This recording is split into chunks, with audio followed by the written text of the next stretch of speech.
Hello mga momshies! Ang topic naman natin ngayon ay tungkol dito sa pagre-resibo.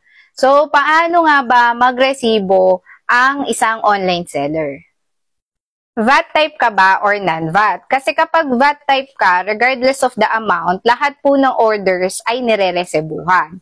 So, kahit 86 pesos lang yan, or 102 pesos, or 50 pesos, basta regardless of the amount, dapat resibuhan mo kung VAT type ka.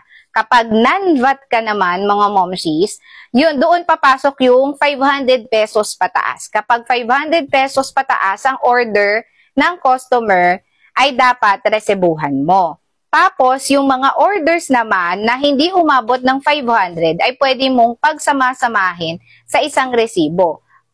Within the day yon. So, ganyan yung mangyayari. Ayan. So, katulad ni Ma'am silagay niya, various customer, yung date, ayan. Tapos, ano-ano yung mga order na yun. Pwede mo ilagay dyan yung order ID, tapos yung quantity, tapos yung amount na binayaran ni customer, kasama dyan yung platform fees, tapos total. Ayan. Ganyan yung gagawin mo para pag nag-record ka dun sa libro, may katumbas na resibo yung order na nakalagay doon sa libro mo. Ito pong sinasabi ko dito ay according sa ating batas, Section 237, Issuance of Sales and Commercial Invoices. Amended na to mga momshi. So, ito yung bago.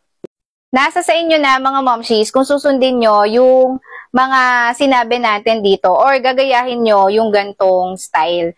Kasi again, mga momshies, ang kailangan lang naman din talaga dito is yung magtali yung total natin sa libro doon sa ating resibo at saka